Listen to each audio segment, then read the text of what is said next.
They voted Labour. They didn't particularly like him.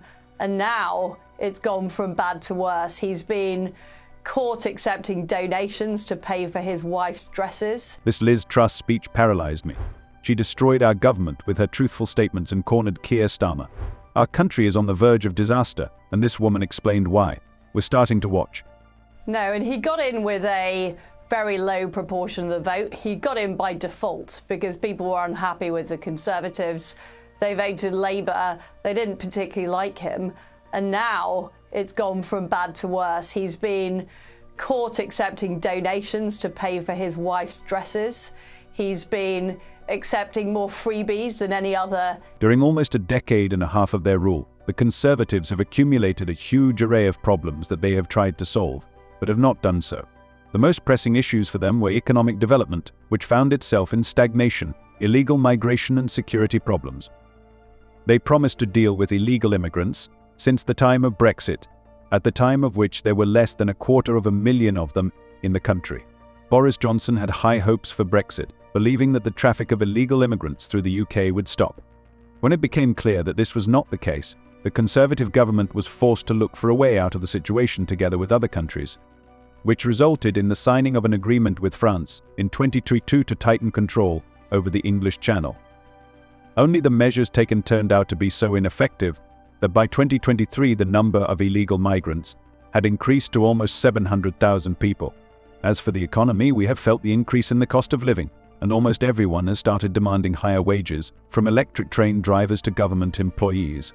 The stagnation of the British economy occurred because for several decades the budget consisted of 2/3 of revenues from the swollen financial sector, which was the result of deindustrialization, dissatisfaction with crime, which is constantly being noticed in the House of Commons, but the Interior Ministry remains able only to record new statistics. MP in Parliament, but meanwhile, because of their disastrous economic policies, they are cutting payments to old people, just as energy prices are going up here in the UK. So it's a disastrous start for his government because they came in with no ideas about what they were going to do, apart from saying the Conservatives are... No news is good news, and we see this almost every day. Children began to end up in hospitals with food poisoning because many families turn off refrigerators and other electrical appliances at night due to energy savings. The refrigerator must be constantly working.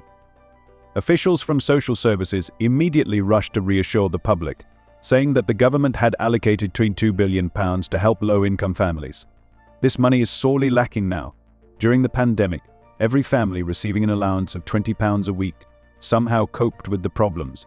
But now, when electricity, gasoline and food bills are rising day by day, the poor have to either take out loans to live up to their paycheck or save on everything. Many children come to school not only hungry, but also in dirty clothes, as their mothers try to save money, including on laundry. Well, it's economic self-harm. It's unilateral economic disarmament. While India and China are building more coal-fired power stations, getting more oil and gas, we in Britain have ended up closing down our oil and gas. This is what's happening under this Labour government. The last coal-fired power plant was closed on the 30th of September. Given that Britain's entire strength was based on coal, this is a truly historic event. The UK was the first to completely stop using coal for electricity generation. Germany intends to do this by 2028, Canada by 2030, and Italy by the end of 2025. The decision to completely abandon electricity generation from coal was made by the government in 2017. Despite the fact that the authorities are actively working on the implementation of the so-called green energy transition, in which nuclear energy and wind energy play a key role, it is scary to think that soon the country may temporarily face a shortage of electric power capacity. This is due to the upcoming decommissioning of all nuclear power plants operating in the country, which are currently producing the remnants of their resource. The British government is refusing to do fracking, which could make our energy cheaper. And it's a disaster. Our economy is stagnating. Meanwhile, China is selling us solar panels. I mean, why does that make sense? And the problem is we have a Labour Party now in government who are saying that climate change is more of a threat to the future of the world than China. Now, that simply isn't true. China, by the way, has bankrupted European solar panel manufacturers. That year, 97% of all solar panels installed in the EU were manufactured in China. Moreover, all warehouses are packed with cheap Chinese panels, which has already reduced their cost by half. The European Council for the Production of Solar Panels is already warning about the inevitable wave of bankruptcies among European manufacturers and requires Brussels to buy up all Chinese panels on the market for taxpayers' money in order to somehow save European business. Well, I think the problem in Britain has got much worse, and it got worse during the Blair government because he put in lots of legislation like the Human Rights Act, like the Equality Act, that ended up tying politicians' hands. And we weren't brave enough to take on those ideas when we were in government. So we were boxed in by the Blairite consensus, and that's made it very hard for us to deport illegal immigrants. It's made it very hard for us to put in proper policies on women being women and men being men. The UK has repeatedly stated that it will expel illegal migrants to Rwanda. This has been officially agreed with this African country. Asylum seekers will now wait for a decision on their applications in Africa. This caused outrage. Moreover, until recently, London itself accused Rwanda of human rights violations. By law, the government can expel illegal immigrants to any safe state through which their route ran, but only if this country agrees to accept them. If not, then the authorities have the right to send illegal immigrants to a third world country. Given that the UK has no return agreements with EU countries, illegal immigrants will be sent to Rwanda. The plans of the British authorities are criticised even in Rwanda itself. The opposition condemned London's decision, saying that the African country itself is trying to accommodate almost 130,000 refugees, most of whom live in camps. The deal proposed by the Johnson government has already proved ineffective. Between 2014 and 2017, Israel also sent about 4,000 asylum seekers to Rwanda.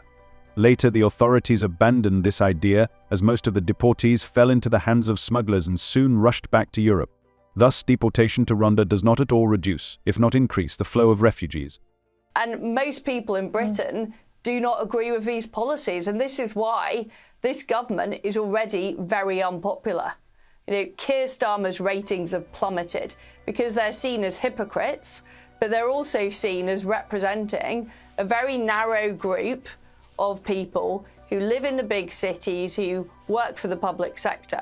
They don't represent normal people across Britain who back Israel, who see China as a threat. China poses a threat to the UK and its interests in the Indo-Pacific region. London is recommended to develop deterrence diplomacy, strengthening defense, including to protect Taiwan. The island is an important ally and partner of the kingdom. We can, and we've seen what Australia did. I met Tony Abbott on several occasions talking about his successful policies to get control of immigration in Australia. But there is not the political will to do it in Britain, because we will have to dismantle a lot of our laws, like the Human Rights Act that Tony Blair brought in and Keir Starmer supports. We'll have to dismantle those laws that essentially give more rights to people who are entering our country than people who are living in our country. Australia has developed a flexible visa system that allows the import of labour according to the needs of its economy. There are various types of visas, such as a work visa, a visa for qualified professionals, a visa for seasonal workers, and so on. This allows Australia to attract workers from different industries and skill levels. The Australian Qualifications Assessment System is a key tool for attracting highly qualified professionals. It allows you to check and recognise foreign qualifications and work experience. Australia maintains close ties with educational institutions around the world. The country offers opportunities for international students to pursue higher education at Australian universities and colleges. The problem is that the political class do not want to acknowledge how bad things are. And ordinary people across Britain see how bad things are. They can see that we don't have control of the boats. They can see that the borders in Britain are porous.